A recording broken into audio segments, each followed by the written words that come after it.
You can listen to The Professional Left wherever you get your podcasts, on Netroots Radio, or at our website, proleftpod.com, where you can also contribute to this podcast. There is a PayPal button at our website, or you can mail us a letter and or contribution at P.O. Box 9133, Springfield, Illinois, 62791. This is the podcast for the week of November 17th, 2023. It's not safe for work. Recorded live from the Cornfield Resistance, where our local 3.8 Richter scale earthquake was almost certainly caused by Lincoln spinning in his grave. It's The Professional Left with Driftglass and Blue Gal.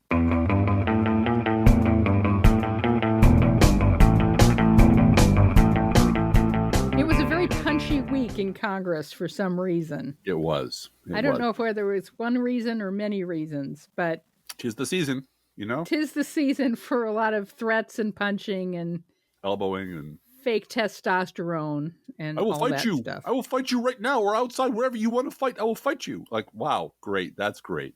And with the Teamsters president, of all the people, you know, as I said on Twitter, you know who's laughing in hell right now? Jimmy Hoffa. Yeah, go ahead. No, that's a great idea. That's a great idea. I don't know how I'm not casting any aspersion on current day Teamsters. No, I'm not. No. But they have a historical reputation for disappearing people. Yeah. And for people disappearing them. Yeah, it was so dumb. It was so well, and no one's going to miss Mark Wayne Mullen if he winds up underneath the foundation of a football stadium. No. Who names their kid Mark Wayne? You know, but pick a name. God damn it. No wonder you're so bent. Well, he's named after his two daddies. Yeah.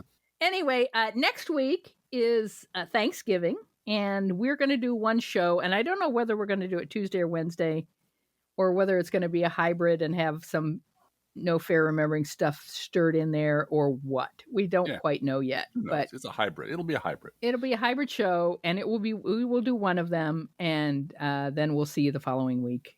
As I said, it'll be a hybrid. It'll be 6 hours long. He says he's going to do a 6-hour podcast. Yeah. Mm-hmm. What are you going to narrate? You're going to narrate some movie or something? I'm going to describe in vivid detail the entire Buckaroo Banzai movie. And then I'm going to describe the sequel that we were promised but were never delivered. Right. World Crime League. World Crime League. Somebody needs to make that movie. Driftglass doesn't have time to do that. No, I'm busy doing blowing leaves. Yeah, blowing leaves and raking leaves and fixing bathrooms and all kinds of stuff. I got stuff going on. That's true. We need to talk about Joe Lieberman and Joe Manchin, and also the media response to Joe Lieberman and Joe Manchin, which has just been horrible. Just a couple of guys named Joe out there but they love the middle ground. Everybody wants to go to the middle. And so Kristen Welker, who, as you have noted, Driftglass, appears to be building upon the Meet the Press. Yeah. Right? Yep. And Chuck Todd's legacy, fine. Another Lego block in that, she fits right in. Yep. She fits right in there. Mm-hmm. But she interviewed Joe Manchin. Oh. Are you going to run? Have you thought about running? Have you thought about thinking about running?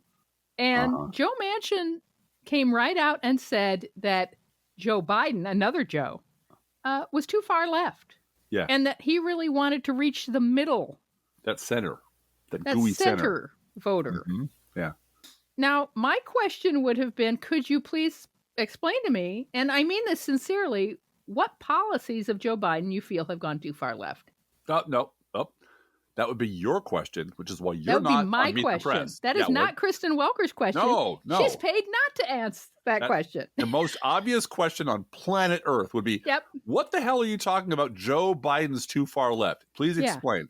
And of course, that's the question that Kristen Welker would rather burn her tongue out than ask, because and her bosses have told her, no, that's not what you're there to do.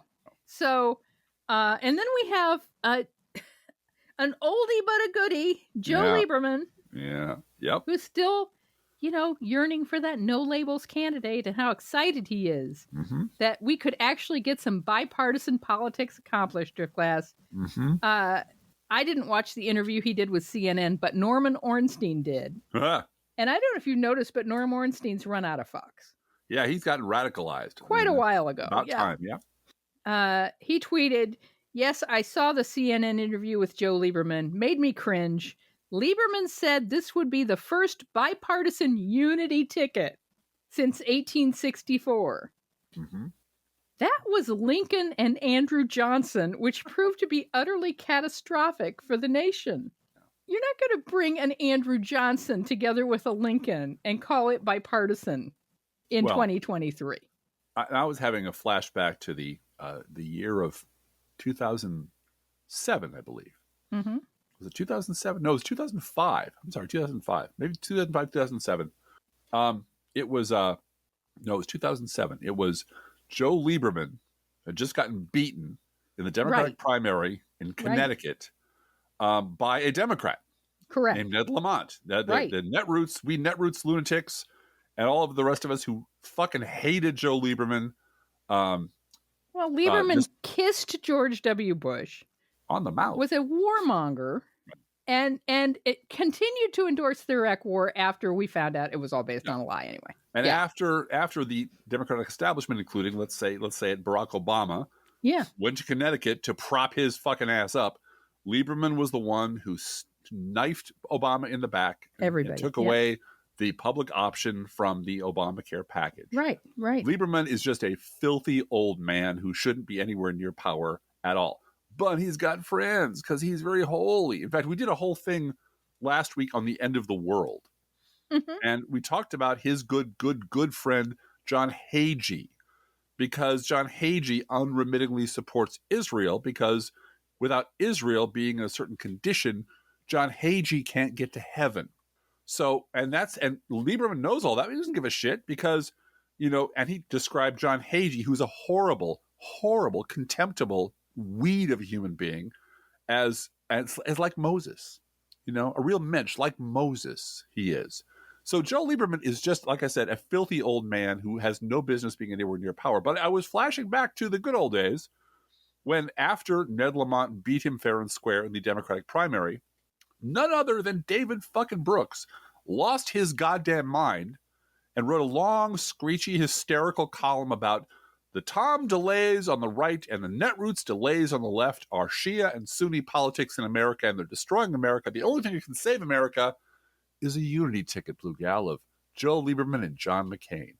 And that has been a fantasy of Beltway weirdos and highly paid hacks like David Brooks for decades. Mm-hmm, mm-hmm. Except after Trump showed up, a whole lot of those people, deleted their tweets and stopped talking about it because it's clear that's insane now. There's one sane party and there's one party run by a madman over a bunch of craven fascists.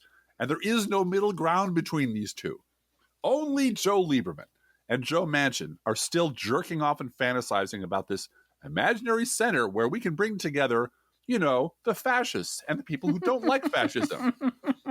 And this sort of thing should be confined to people standing on apple boxes in parks screaming at nobody. Right. Or, people talking to themselves on public transportation. Yeah. It should not be on CNN and it should not be on MSNBC. But it is, because that's how they make their money. They make their money until someone at the stop pulls the switch on these people.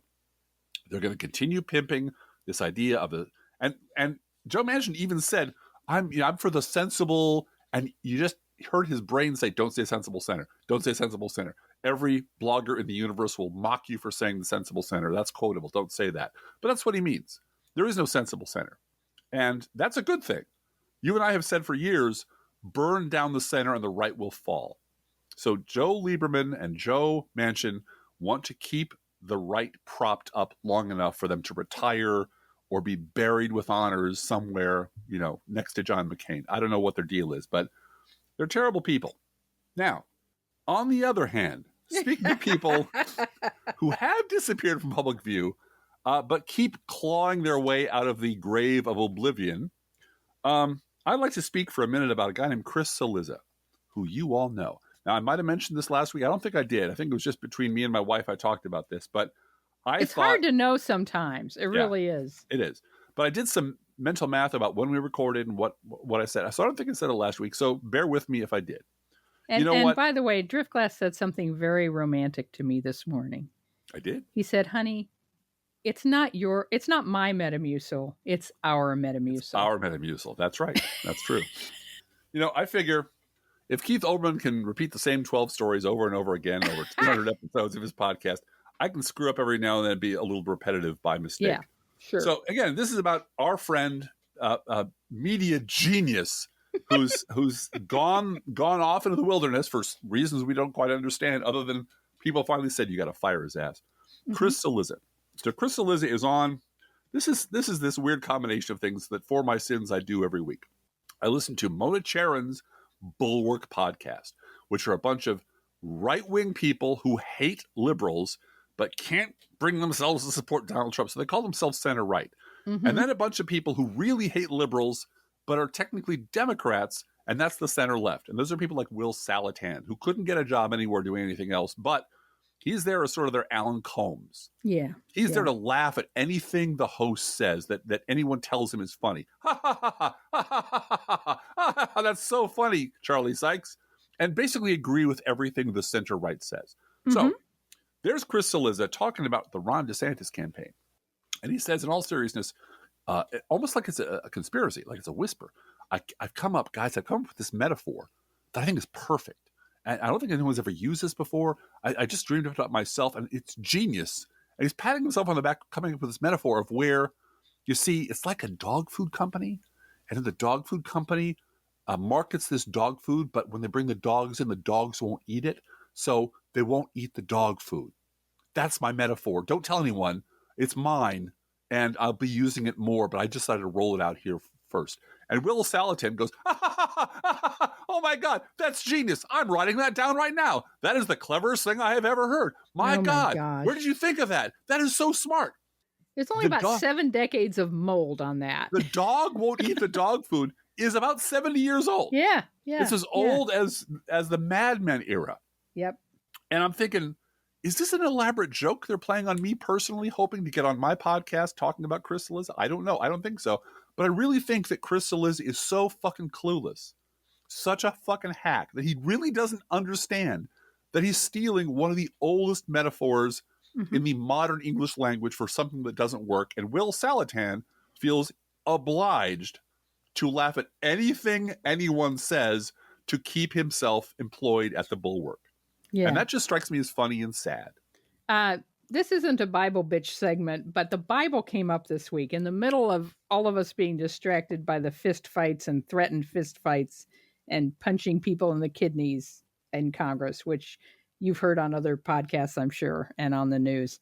There was a big fight between Candace Owens and Ben Shapiro on Twitter. Oh, no.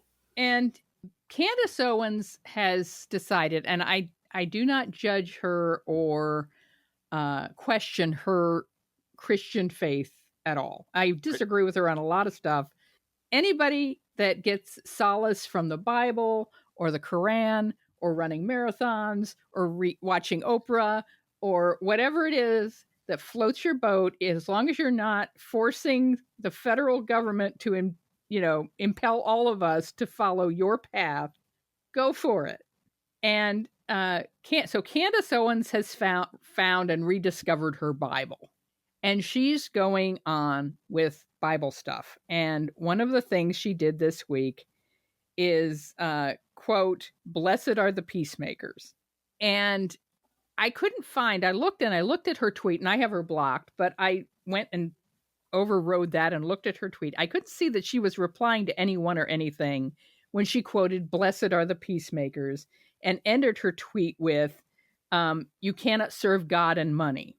Right. Now, I would have a quibble with her about using a more modern translation than the King James Version, because everyone knows that if Elizabethan English is good enough for Jesus Christ, it's good enough for you.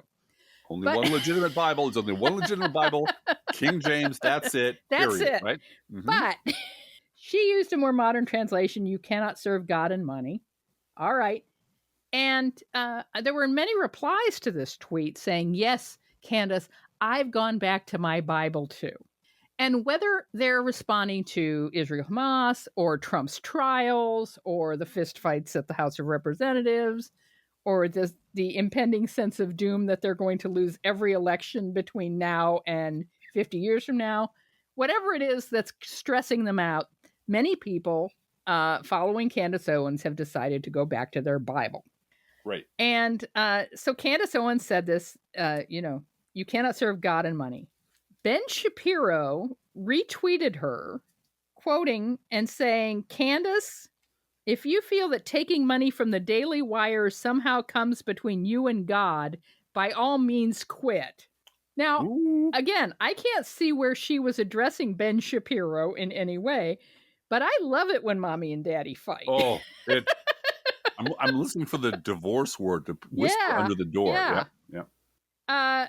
So Candace Owens quote tweets Ben Shapiro and says, "You are utterly out of line for suggesting that I cannot quote biblical scripture.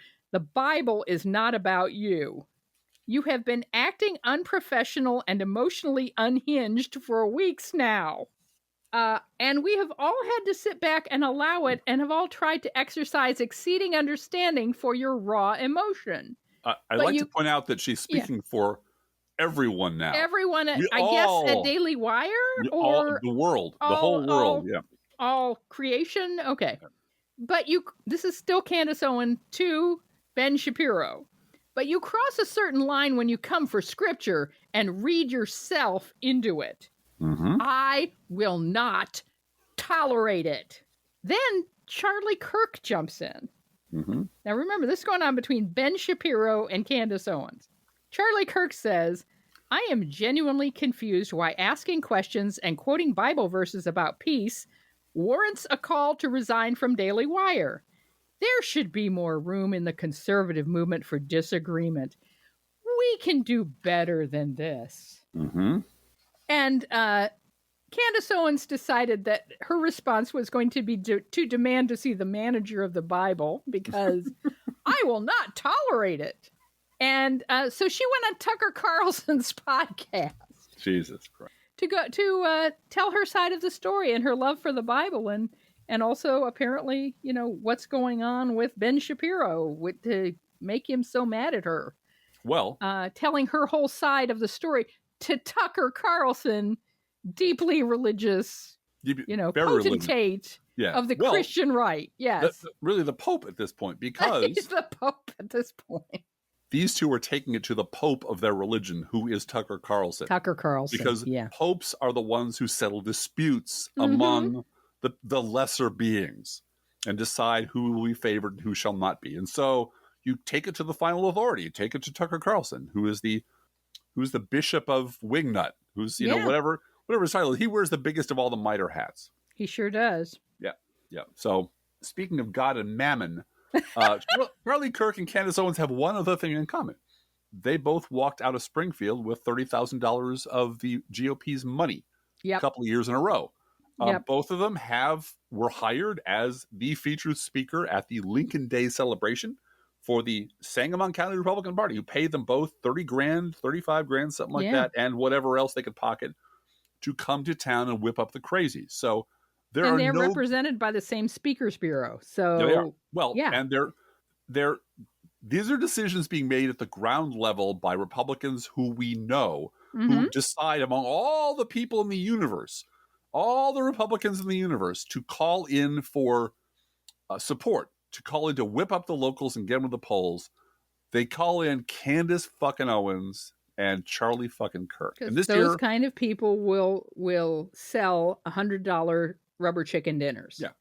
So it's not the top of the party. It's the whole party. It's all the way down. And I gotta say, in Candace Owens, not in her defense, but just in the sense that if she is looking at her career long term, and she is seeing, and I'm giving her a lot more consciousness that maybe she deserves, but I have been saying for years that Sarah Palin should have gone the Crystal Cathedral route. Absolutely right. Because that's inerrant money flowing into your pocket. That's right. Is consistently dependable.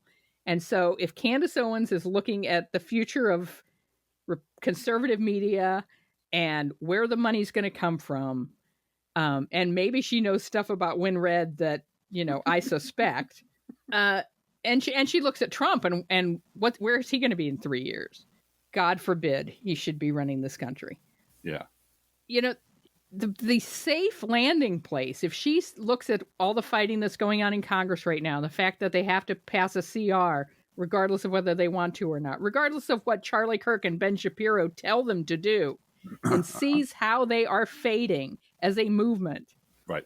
And says, dying. I want to land on my feet upright. Right. The way to go is Bible, church, rallies, and revivals. Yeah, speeches. And she doesn't have to go QAnon. She can just go that evangelical, family-oriented, and being a Black woman, being, as she has been for many years, that, I'm not saying she's been a Black woman for many years, she's been her whole life, but, they invite those people because, why was Tim Scott on that debate stage? Right. They want to, look, we got a Black person. We got a Black person who loves God and probably has a girlfriend somewhere, so he's definitely not gay. Right. And we're going to dump a whole lot of, was it the Ellison? Yeah. The Oracle guy just dumped a shit ton of money in his lap to run. Yeah. And, and he bombed out. But that's, the most consistent core of the GOP for decades have been the evangelical right. Right. And that's where the money is. That's where the money is, and that's where she can land on her feet and remain for many, many years. Yeah. With a roof over her head and a nice place to live. And if she's looking at her career and going, these guys, I'm gonna the future of Ben Shapiro. Look at what happened to Tucker Carlson. Yep. Congress they're gone mentally. Yeah. There's no future there's so much, they are working tirelessly to get back into the minority. Well, and she can straddle that world for a few years. Yeah. Because if God forbid, Donald Trump is reelected and this country goes full she's fascist. Ready to go. Yeah. She's ready to go on that route too. So there's no downside for her. No, here. But I think she is, and again, I don't question anybody. I'm not looking in her heart or anything, but I'm saying the smart thing to do. Yeah. And what I do recommend, and I just think Sarah Palin liked drinking and screwing too much and wasn't religious and didn't think she could fake it. So she didn't go that route. But you can bet that, and now after Beetlejuice, I don't know. I don't know if Lauren Boebert can go that route. That was the route she was on. Was preaching. All her marching around a stage with a microphone that way is straight out of evangelical church. Tent revivals. Yeah, absolutely. Yeah, it actually is tent revival. Yeah. Anyway, long story short, we want to talk about a very special anniversary. I do. It's the month of November brings up so many memories, Blue Gal. I remember November of 2016, some bad things happened, real bad things happened, and a lot of us... Not just my mother dying, but a lot of other bad things too, A lot of other bad things happened to the entire country, the entire world, and a lot of us were catching our breath going, how could this possibly have happened? And we were terrified, and et cetera, et cetera, et cetera. Well, I went back and took a look at the events of 2016 and strung together a fascinating series of headlines and notes from that period. Because as you know, I used to do a column on a regular basis that was all about Matthew Dowd is a fundamentally ridiculous person. Matthew Dowd and I personally were fighting on Twitter. He called me out by my handle on Twitter and called my readers out on Twitter for being stupid and wrong and not loving the truth and how dare I. You went after your readers, not just you. Yeah, I know. No, my readers. My readers and me were stupid and wrong, didn't understand the truth. If you read Drift Class, you don't appreciate the truth. And, this guy at the time was the ABC News chief political analyst, about 75 steps above me in the media, food chain. But he couldn't bear the fact that there was at least one person out there who kept saying, both sides doing bullshit is toxic and bad, and you're going to get this fucker Trump elected. You keep lowering the barrier, you keep equating him, you keep saying Hillary and Trump are the same. The only solution is to vote third party, vote independent. That's what I'm doing. You should do it too. That was how Matthew Dowd used his position at ABC News for a year. Now, this is from Eric Wemple, November 1st, 2016, in the Washington Post. The headline is ABC News analyst Matthew Dowd propagates gaping Trump-Clinton false equivalence and then blames the country. And there's a whole long article here about what a hack he is. But honestly, one of the things that is in the article is, in ways far more eloquent than this blog could ever muster, Twitter ripped Dowd over and over again for placing these two issues on the same plane. The two issues being Hillary Clinton's email and Donald Trump being a rapist, a sexual predator. And he said repeatedly, if you're going to mention one, you got to mention the other. They're the same. They're the same. They're the same. That was how Matthew Dowd was keeping a roof over his head. Yeah. And it turns out, as the article points out, there was ample justification for talking about one without the other. Dowd, however, refused to budge. He wasn't budging. Instead of perhaps acknowledging that his bundling of two disparate issues was amiss, he retreated to another cliche of the TV news analyst, the hopelessly divided America cliche. And that's what he kept blaming it on. America's so divided. It's both sides. It's the partisanship. You know what we need to cure the partisanship in this country, Blue Gal? Disruption. We need to disrupt the system. Disruption is what will save us from these two terrible alternatives. Corrupt duopoly. Yes, right. And then, just 10 days later, with the 2016 election over, Matthew Dowd wrote a column for the ABC News site entitled, "In this election, mea culpa, mea maxima culpa." Matthew Dowd offers an apology in this election cycle. So I'm thinking, cool. Matthew Dowd's going on ABC News site to apologize to me and my readers for being a fucking asshole, for being wrong about shit. And good for him, sure. Sure, he's apologizing for his both sides do it bullshit to the people who warned him that it would be a disaster. Great. And then I read, and so I'm thinking, okay, he's using his apology for his position at ABC News to cravenly both sides every story, for doing his part in getting this monster elected, right? That's what he's apologizing for, right? Oh, hell no. Instead, citing everyone from Jesus to Mary to literally St. John of the Cross, Matthew Dowd desperately apologized to the bigots and imbeciles for ever doubting that Donald Trump could be elected. That's who he apologized to Republicans. He apologized to the bigots and the assholes. Yes. Oh my this is God. A quote from the article. Quote, "I want to take this opportunity to say I was wrong about who would win the election. But my biggest regret, and what I would like to apologize for, is the arrogant, close-minded, judgmental, and sometimes mean-spirited way I related to many who believed Trump would win," unquote. Matthew Dowd continues, "I became too bunkered in New York City in the last few months and didn't pay attention to the local stories where another portion of America lives and breathes. Then in the fall, I became convinced Trump would lose, and after the 3 debates, even put the odds on Clinton winning at 95%. I should have followed St. John of the Cross and held, I swear to God, because when Dad starts slathering on the religion, you know he's desperate to get the fuck out of something he got himself into. Right. So I should have followed St. John of the Cross and held a place of the unknowing, where truth doesn't come as much through the head as from the heart and the love we show others," unquote. Which is just what you want to hear from an analyst. Yeah, you know, right. I don't want to do the head thing. I want the heart thing and the love we show each other. So, how did he plan to make amends for the terrible, terrible wrongness? How was he going to fix this? And he was going to fix it by groveling to the bigots and imbeciles and swear to make amends for his terrible behavior. Quote, "A few weeks ago, on an appearance on ABC, I said that in order to authentically move on from hurting others, one must go through a process of the 4 R's: responsibility, regret, repair, and reform. And so I, as a human being and sinner myself, must move through that journey. I offer this as an apology to those folks who I judged, laughed at, criticized, or was dismissive to. I hope you find it in your hearts to forgive the times I stepped on you in an arrogant manner. I humbly say I am sorry. And in the days ahead, I will try to reach out to as many individually as I can," unquote. To date, Matthew Dowd has never apologized to or even acknowledged that he had this whole both sides do it bullshit and that he was responsible for things and he did terrible things, and he shit all over anyone who disagreed with him. The only people he ever apologized to were the bigots and the imbeciles. So let's jump ahead less than 3 years to 2019. One of the thousands and thousands of tweets that Matthew Dowd has deleted in a frantic attempt to erase his past. He deleted so many tweets. He did.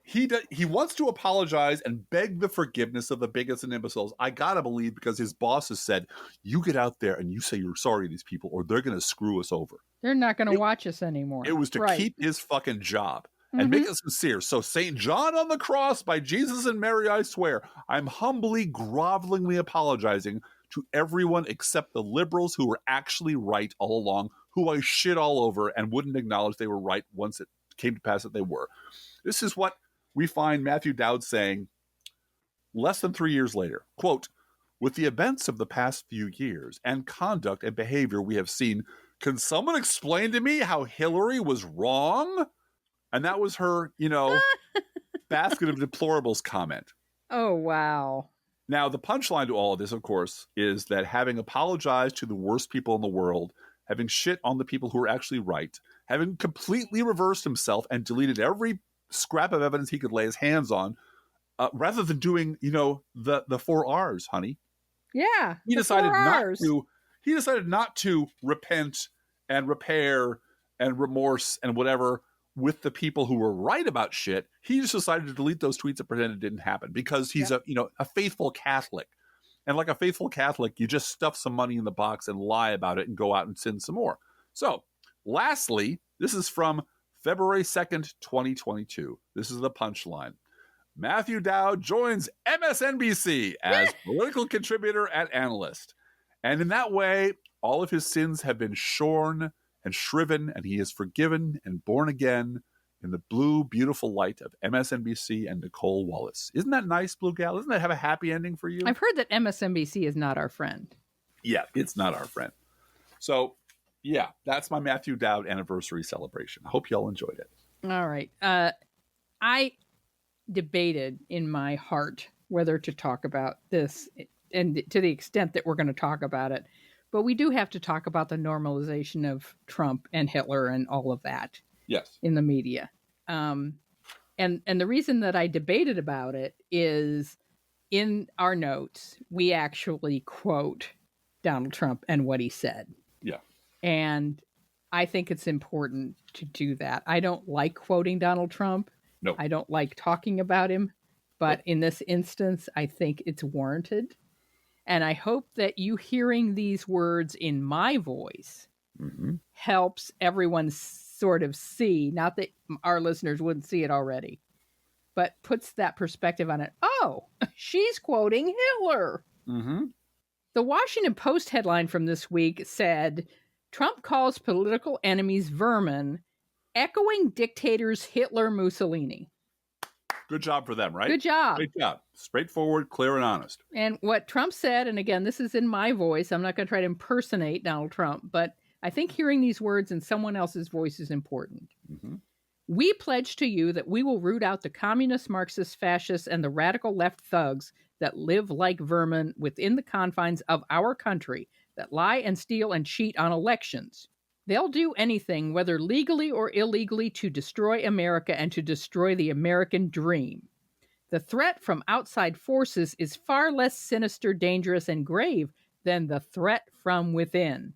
Our threat is from within. That's what Donald Trump said. Straight Nazi stuff. Straight out Nazi rally. Yeah.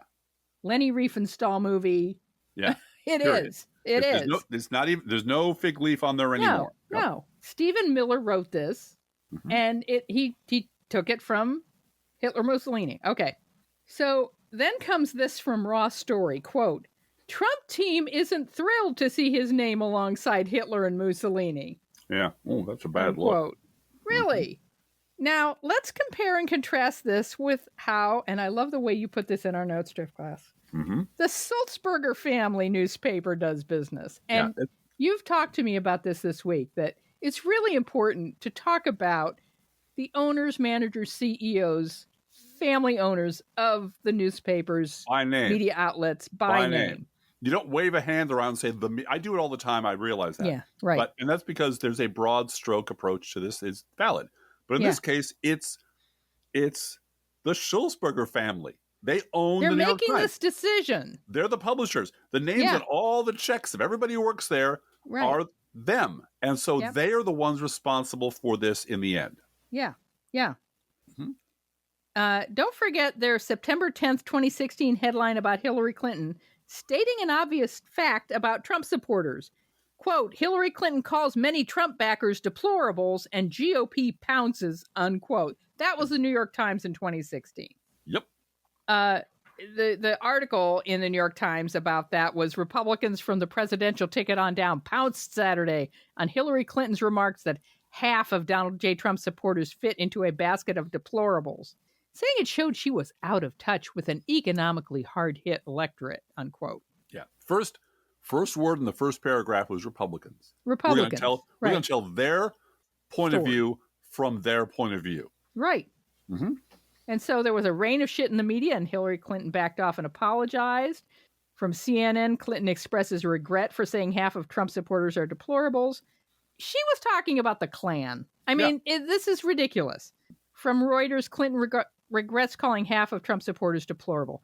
And here is how the Times headlined Trump's vermin speech. Quote, Trump takes Veterans Day speech in a very different direction. Yeah. Unquote. He takes it to the Nuremberg rally. Right. That's the direction he took it in, but no. And there's a gap in the media that can't be filled and maybe can never be fixed. Mm-hmm. There are the people who are making the decision to tell the story this way. And then there are the people who are furious that the New York Times is telling the story this way. Mm-hmm. And they do this all the time. This is not a one-off. This is something they do repeatedly. Right.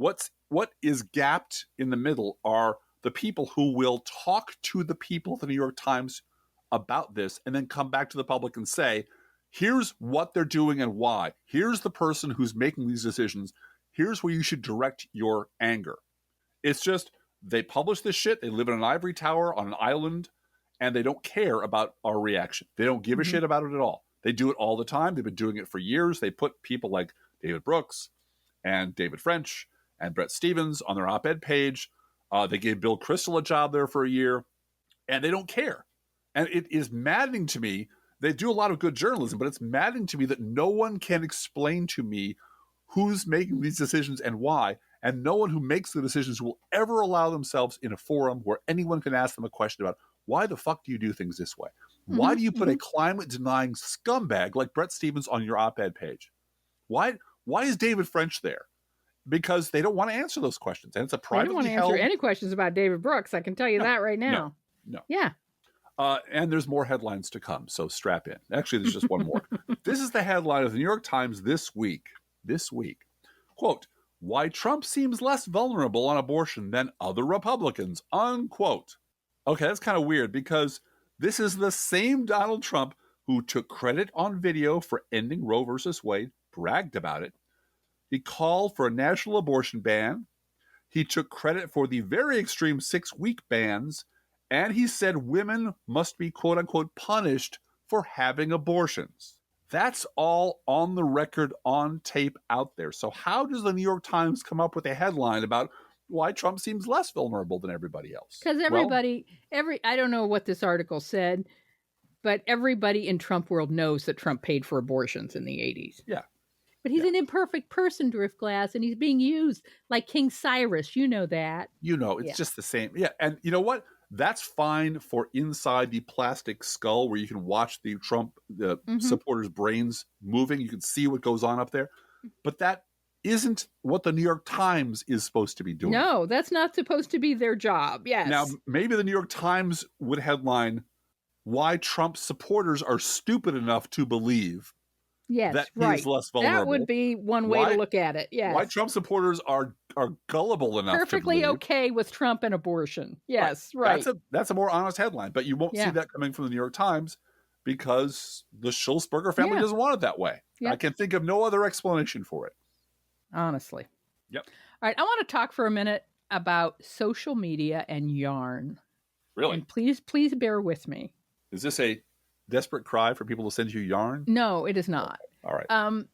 I am knitting hats for 3 of my children, actually, all 3 children this Christmas.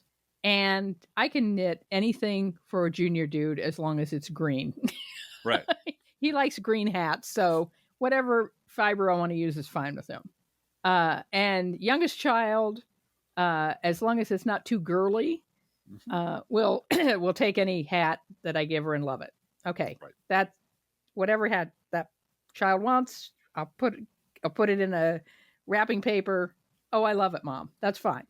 Now, middle child is vegan, and middle child does not wear wool, and so I have to find some acrylic or cotton yarn, which is not as warm. Right. But I certainly have enough acrylic in my stash that I can find enough to make a hat or for 5 a middle hats. child. Yeah, at least one hat, maybe millions of hats, but I have supply. Okay, but this got me thinking about the choices that we make and how PETA is very opposed to people wearing wool. Right. And I happen to know, and you know too, we've been to friends of ours who've shown sheep, and I mean shown SHOWN, shown sheep at a sheep show here in Springfield at the state fairgrounds, where these sheep are literally more pampered than our cats. Yeah, no, it's they have their own fans, and they have a genealogy, and the show requires 9 generations or so of genealogy of the animal, but most farmers have 20 generations. Right. And they are shorn with such care, and they are treated like precious show animals, because they are. Yes, they are. There are new types of clippers to shear sheep. I don't know if you've seen the YouTube videos of these new saws they have, where they toss a hot dog at the saw and it immediately stops because it senses whether it's sawing into something soft like a finger, and it immediately shuts off. And they have those for sheep shearing materials, so that the sheep will not get cut. If you're using this kind of electric shearer, if it hits an ear or some private part, it stops. And so, or a fold of fat. I mean, there is so much impetus and desire on the part of sheep owners not to stress out their sheep when they're getting their hair cut. Right. Because that's not good for the animal. If it's not good for the animal, it's not good for their business. So, and wool is biodegradable. This is the other thing. I remind young middle child, the acrylic yarn I'm putting in your hat is a petroleum product. Right. Guess where it comes from? Guess where it comes from? Most of it is made in Turkey these days. And the government of Turkey are not nice people. Well, and so, one more thing anyway. Wool, your wool people are also bringing back nearly extinct species of. Absolutely. The rare breeds. Absolutely. And in England, that's a big deal. In the Hebrides, they are raising sheep that have gone nearly extinct and would go extinct without the wool industry. So, and then you have cotton. And cotton yarn is beautiful and soft and biodegradable, but it uses a lot of water. Yes. And I often chuckle when I see the words organic cotton, because frankly, I don't believe it exists. Cotton requires pesticides. It just does. Boll weevils can destroy an entire field of cotton. It's horrible, and you have to protect your crop from pests that will eat your crop. So perhaps there is organic cotton that's grown in some environment or some tent somewhere where they keep the boll weevils out. But if you're wearing a pair of jeans, that pair of jeans has used a ton of water and pesticides, and the dye process with the indigo and so forth requires a mordant, which is sometimes a chemical, and on and on. There are no clean hands here, folks. Right. That's right. And it requires choices. You have to make a choice as to how you're going to go forward with your knitting or your clothing or whatever. You were saying something about Schopenhauer. Yes, Schopenhauer. I think it's Schopenhauer who's came to the conclusion after much thought that life was a terrible idea. life itself should never have happened because it depends on everything eating everything else, everything killing and eating everything else. There's no other way to survive as a living being on Earth without eating something else that's alive or was alive. Right. And this brings us to social media. Right. And our good friend Tengrain, who I adore, had a wonderful post up today, I think it was today, about Jeff Zuckerberg and how Jeff Zuckerberg has decided that it would be perfectly okay for him to allow ads on his websites that include information about election denial of 2020. Right. Not warning against it, but lies. No, lying, saying that the 2020 election was rigged and Joe Biden isn't the legitimate president, blah, blah, all that crap. Yeah. Not information about it, but actual lies. Not information, just bullshit. Right. It's fine. In advertising. Money is money. And Tengrain makes the argument of, look, if you're going on Zuckerberg's websites, you're supporting this crap. Yep. And so, and I think that's a valid point, but I also think that we lost in 2016 and Trump was elected because Democrats ceded Facebook. Well, in part. To the Russians. Yeah. And all of the people who went to Facebook to look at pictures of their grandchildren got a dose of Russian disinformation with very little pushback, not enough pushback. So these are choices and you have to make, and I'm not asking anyone to be on Facebook as the Facebook police. You cannot single-handedly battle the flood of disinformation that Putin is going to try to shove through this election. Right. But the choices that you have to make are a lot more nuanced than just, well, I can't be on Twitter and I can't be on Facebook and I can't be on Threads and I can't be on this because those all go against morality. My value. Yeah, I'm going to just leave the battlefield. My pinned tweet is "fuck you, fascists." Don't abandon the battlefield completely because other people will be there to spread a message that you don't want to succeed. Mm-hmm. And I think sometimes I know one person in particular that really gets under my skin because everything they do is, well, I can't do that because we're all boycotting such and such. But it's everything. It's everything from the kind of pizza they buy to the kind of coffee they buy to the kind of whatever. All of it, all the time, has everything they do and buy has some sort of moral thing attached to it that makes them better than other people. If I may, and they're sitting on a cloud and they've been chosen to determine what's right and wrong in American consumer land. If I may recommend one YouTube, Leslie Jones teaches you how to have a good Thanksgiving. Yes, it's wonderful. It's wonderful. Because 90% of it is telling right-wingers to shut up. Yeah. And fuck you and threatening them and being the person at the table who, but there's one guy who pipes in. That guy who decides to pipe in with his own, this is all being done on land stolen from the Cherokee. And she says, shut up. You can't even spell indigenous, can you?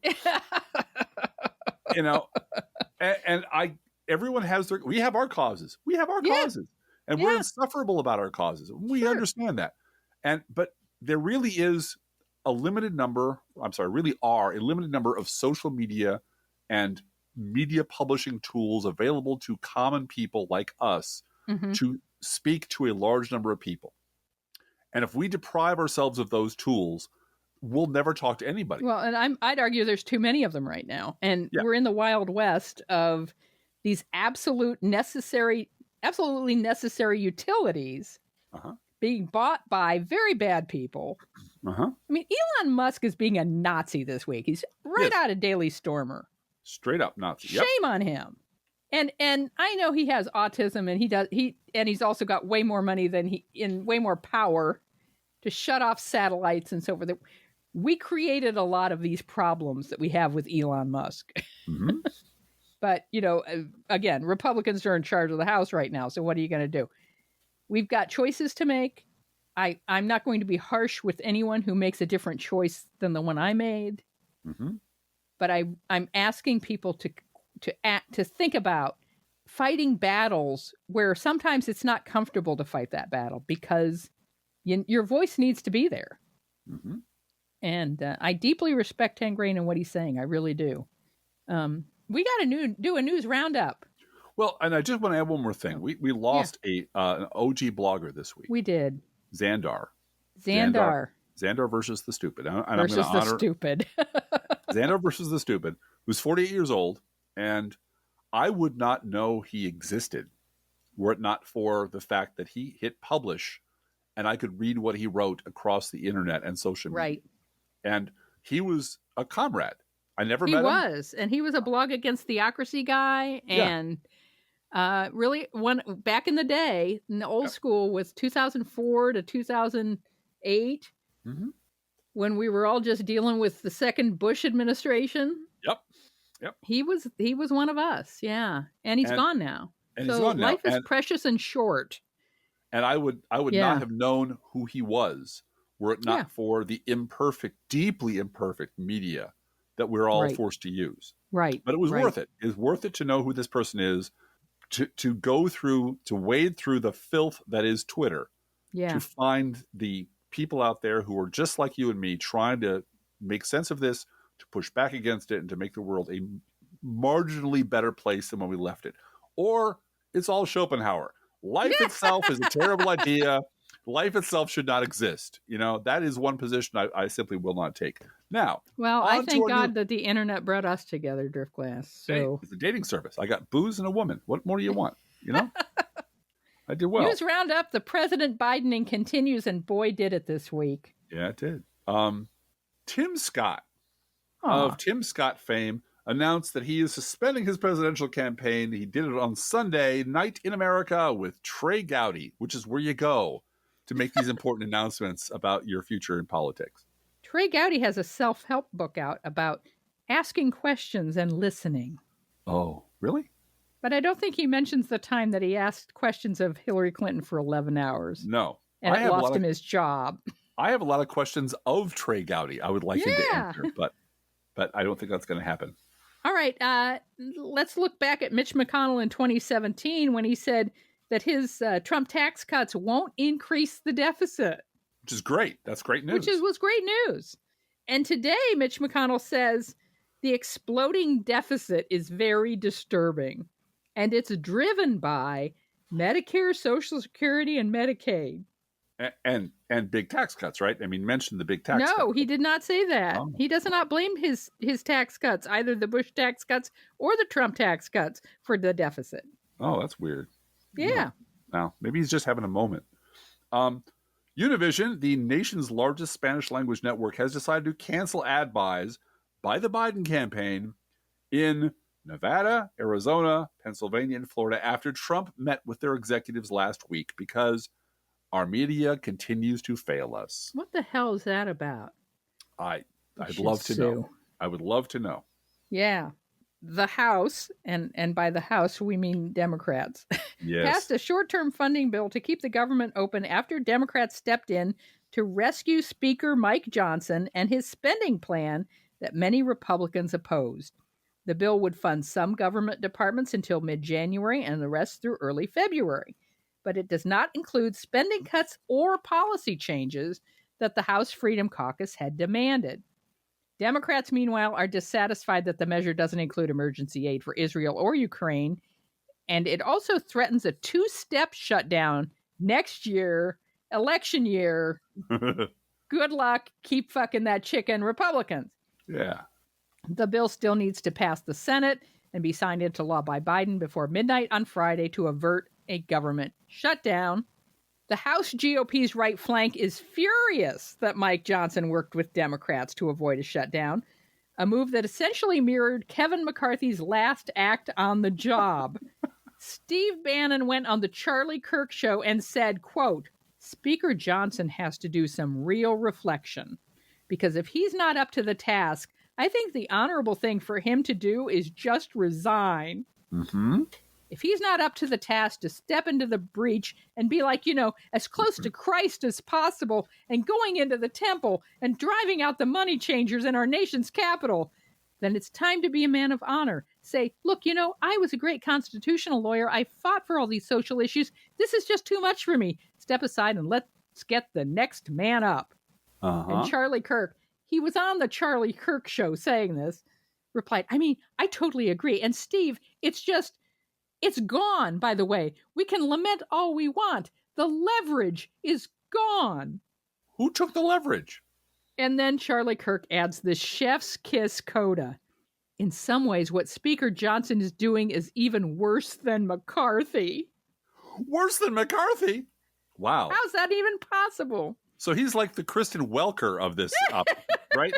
You thought Chuck Todd was bad? And welcome to Meet the Press. But I replied to Charlie Kirk at Crooks and Liars saying, I can't wait for Speaker Hakeem Jeffries. Yeah. And the thing is, neither can Charlie Kirk and Steve Bannon, because being in the opposition and for Team Evil brings clarity and money. It absolutely does. They don't want to govern. They want to blow shit up. Govern. They don't want to be responsible for anything. No, they want to blow shit up and make money doing it. Right. And blame Democrats and Social Security and Medicaid laws are for the deficit. That's all they want to do. That's their sweet spot. That is their sweet spot. Yeah. Speaking of Mike Johnson, he endorsed a guy named Donald Trump for his 2024 election bid, saying he's all in on the twice impeached former president who is facing 91 felony charges stemming from 4 separate indictments. So, man of God, that Mike Johnson. The 2 largest climate polluters in the world, the U.S. and China, agreed to work together to speed their transition away from fossil fuels and to renewable energy. And this is Joe Manchin thinking Joe Biden is too far left. Joe's lost its mind. Yeah. The U.S. and China agreed to pursue efforts to triple renewable energy capacity globally by 2030 and to make meaningful absolute power sector emission reduction.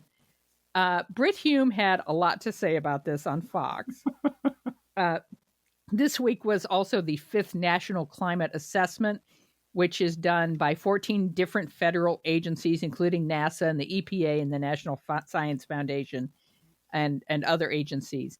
And this year's report, because they've gotten much better at climate modeling, they were able to take a holistic look at the physical and social impacts of climate change. So the appropriate headline this year is Human Health is at the Mercy of Our Use of Fossil Fuels. Right. But Fox News, of course, Brit Hume, who is, by the way, 80 years old, not being ageist here, but it is relevant because he won't be around for as much devastation as younger people.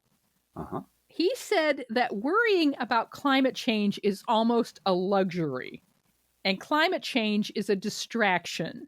Quote, given the world situation we face now with threats coming from multiple directions, climate change is a distraction. Climate change, worrying about climate change, is almost a luxury. These are old-fashioned threats that come from, world powers that wish us ill. And, China may say, we'll be competitors and we won't be adversaries or the rest of it. I think China is an adversary. I think Russia is too. And I certainly think Iran is. And those threats are more immediate and more urgent than any threat that I think that climate change poses. So let's just hope that the administration, doesn't get too carried away with this. And I noted at Crooks and Liars, climate change is scary. Bad air, hurricanes and floods, drought, wildfires, and yes, polar vortexes threaten human life on this planet. Yep. But for Brit Hume, the real disturbance is John Kerry sitting at a table. I was a little disturbed, said Brit Hume, to see John Kerry at the table there today. Our climate czar, because, he thinks that's job one, and I guess for him it is. But I don't think in terms of our national defense posture, it's anywhere near job one. So I pointed out on Crooks and Liars, hey, Brit, did you know that insurance companies, perhaps some insurance companies in your investment portfolio, are concerned that climate change is decreasing life expectancy and might affect their bottom line? Did you know there are some insurance companies that won't write policies for homeowners in Florida? Yeah. business. Directly because of climate change? What happens to your stocks, Brit Hume, if the next rapidly developing Cat 5 hurricane destroys oil refineries in the Gulf of Mexico? Mm-hmm. Won't anyone think of the Wall Street dividends, Drift Glass? All Brit Hume wants to do is get safely into an air-conditioned grave with his oil stocks. With his oil stocks at some point in the future. He does not give a shit about the future generations, about his children, his grandchildren, about anything going forward. Well, and let's face it, John Kerry was sitting at the table, which is very disturbing. Very disturbing. It's very, very bad. Why is John Kerry here? Why does John Kerry exist? Yeah. I wonder if he went on the rant about, John Kerry flies a plane and Al Gore is fat and has a beard. It's the golden oldies with these guys. It always. Is. Now, on the other end, there are ads popping up locally on like YouTube that reference local this and local that all start off in ways that you would find, if you just stopped them in the middle, kind of disturbing. There are Midwest people who are farmers or conservatives, blah, blah, blah. We here in the Midwest are kind of conservative. A lot of conservatives out here, and we care about, the country and the flag, and we deeply care about our family and our community, et cetera, et cetera. And you're like, and to protect those things is the most important thing in the world. And you think, here's another goddamn gun commercial, right? Mm-hmm. Or, farmers in the Midwest are pretty hard hit. Working a family farm for 4 generations is tough work. And it's often said that the last crop a farmer brings in are houses, because eventually you can't support your farm and you got to sell it to the goddamn suburban developers who turn it into a housing tract, and then the farm is gone. But no, both of those ads and more like them are for solar farms and wind farms. And calling them farms is genius. You can keep your farm and you can support your community and you can still make a profit. And you can protect those around you. And you can be a good steward of the land you own and keep it in your family if you take your farmland and use it to harvest the sun or harvest wind. Mm-hmm. And I'm like, that's just right. That's just right. Telling people, this is what we talk about when we talk about speaking to people in their language. Right. This is language that local farmers and conservatives here will understand. Now, then they might be overwhelmed by Fox News propaganda. They might have too much Charlie Kirk worm in the brain but it's where you should go. Talk to them. They will take money from Steve Buttigieg to keep their land. Yes, absolutely they will. Yes, they will. Keep it on the family, and it makes money, and you pump the power back into your community, and it powers the lights at the church. I'm sorry, I said Pete Buttigieg. He's transportation secretary. Right. The energy secretary and the farm bureau. They will take that government money. Absolutely. Sure. Absolutely. Yeah. All right. Fulton County prosecutors asked a judge to jail one of Trump's co-defendants charged in the 2020 election subversion case for his alleged effort to intimidate co-defendants and witnesses. District Attorney Fonnie Willis said Harrison Floyd had engaged in numerous intentional and flagrant violations of his bond agreement, citing recent comments Floyd made on a conservative podcast and posts on social media that tag Secretary of State Brad Raffensperger, former Fulton County poll worker Ruby Freeman, and others. Mm-hmm. Former Trump attorney told Georgia prosecutors that in December of 2020, Trump's deputy chief of staff told her, quote, the boss, unquote, didn't plan to leave the White House under any circumstances, despite the fact Trump had already lost the election and most of his subsequent challenges. Quote, and Dan Scavino said to me, in a kind of an excited tone, well, we don't care, and we're not going to leave. This is Jenna Ellis, who said it in a leaked deposition video. Trump's allies are reportedly pre-screening up to 54,000 pro-Trump loyalists as a type of government in waiting if Trump wins in 2024. The headhunting operation aims to recruit 20,000 people to serve in the next administration and fill 4,000 presidential appointments as part of an effort to replace as many as 50,000 federal workers who are considered policy adjacent. The project is being orchestrated by the Heritage Foundation's Project 2025, which is a fascist insurrectionist movement. Right, to take over the government and gut it and run it as the personal fiefdom of Donald Trump. Now, the alternative to Donald Trump is the normie, ordinary, sensible, she's reasonable, in the middle drift class. Nikki Haley. Really, she could run on with Joe Manchin on a centrist platform. And here's what she had to say this week. If I become president, we will get out of the Human Rights Council. We would certainly not get back into the Paris Climate Agreement. We would get out of the World Health Organization. Jesus Christ. We would defund the UN as much as possible, unquote. That's the most reasonable Republican currently running for president. What does she know about the UN? Right. Right. She was only Trump's UN ambassador. Yeah. All right. Elon Musk endorses tweet attacking Jews as anti-white. I just can't. He's a nut job. This is from Capper, your friend Capper, your coworker Capper at Crooks and Liars. During a congressional oversight hearing Wednesday, Representative Clay Higgins, the QAnon lunatic from Louisiana, or one of the QAnon lunatics from Louisiana, started rambling and asking FBI Director Christopher Wray whether there were FBI agents and informants at the January 6th insurrection. To his credit, Wray managed to keep a straight face as he denied Higgins' accusations. Undaunted by reality, Higgins carried on, showing a picture of some buses in a parking garage. He claimed that the buses were painted solid white, which made them ghost buses. Ghost buses. Ghost buses. I ain't afraid of no ghosts. That an unnamed person said had been used to carry FBI agents and informants to the Capitol on January 6th, and who actually caused the riot, this unnamed person had told him. Unnamed person, right. Of course, they were painted white to hide the giant letters spelling, quote, FBI ghost bus on the sides of them. And Lord knows, the FBI, even though they're smart enough to scheme and plan an entire hours-long riot involving thousands of people, are not smart enough to just change the name of the bus or to charter buses under false names like, the actual insurrectionists did, unquote.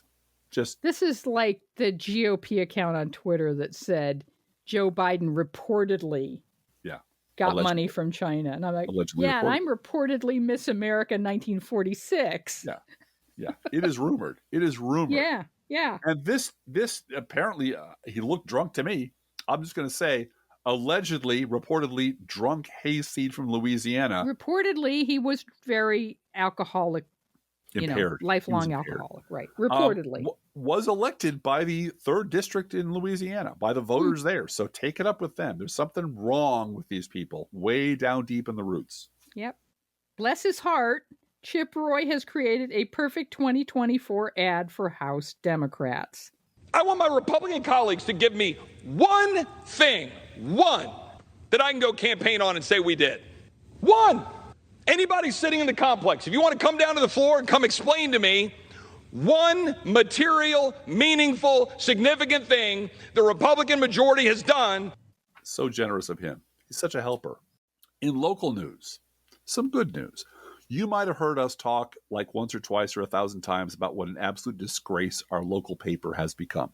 It was never great to begin with, but once Gatehouse bought it, it was really kind of doomed. It's now just like a stick. It's a few pages of obits and sports. It's printed in Peoria. And if it features any stories at all from anywhere other than AP Rip and Read stuff, they usually are from Rockford, which is at the other end of the state of Illinois from us. Well, there has been a development.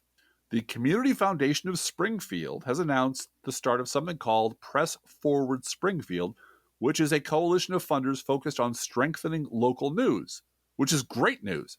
This is part of a larger Press Forward national organization, which has pledged to spend $500 million over the next 5 years on this endeavor.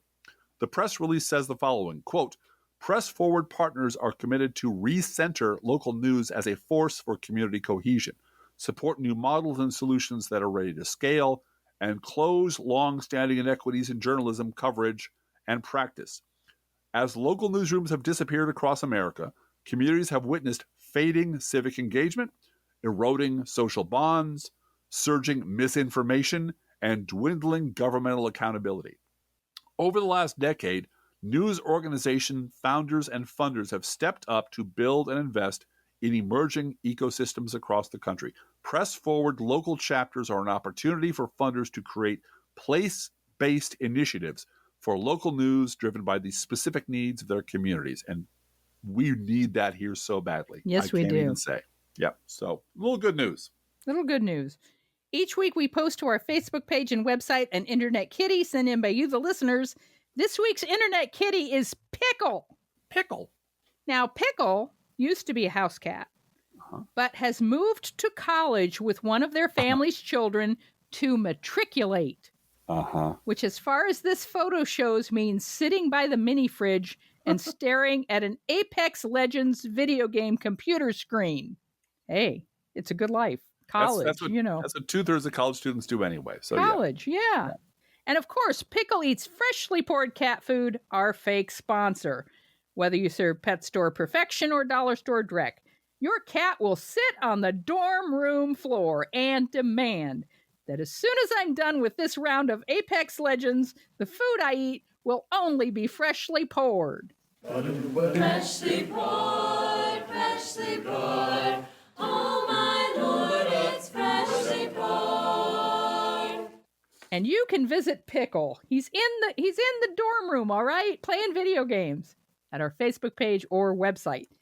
And you can send your internet kitty, dog, or other pet to us at our email address, proleftpodcast@gmail.com, where you can also write to both of us. Feel free to write us. We love hearing from you. Be aware that if you write to us at any of our addresses, we reserve the right to read your email or U.S. Postal Service. Go, postal unions. Letter on the air unless you say otherwise. Don't forget our gourmet coffee guidelines. If you can afford to buy an espresso-based beverage for yourself, buy one for us. This is not charity. This is our job. If you can spare $5 a month, please spare $5 a month at patreon.com/proleftpod. Please share our show on social media. And if you love this podcast, please force someone else to listen to it, whether they want to or not. And thank you in advance for doing that. Hey, Drift Class, how are the internet kitties doing this week? Blue Gal, the internet kitties want to wish Dark Brandon a very happy early birthday. Yeah, Monday is Dark Brandon's birthday. Hell yeah. He's getting more pandas and less fentanyl. I know. From China for his birthday. It's win-win. It's win-win. Win-win. Let's think about living. Think about living. Let's think about loving. Think about loving. Let's think about the hooping and the hopping and the popping and the lovey-dovey. Let's forget about the wine and the crying, the shooting and the dying, and the fellow with the switchblade knife. Let's think about living. Let's think about life. The Professional Left podcast is recorded under a Creative Commons license. Copyright 2023 DGBG Productions.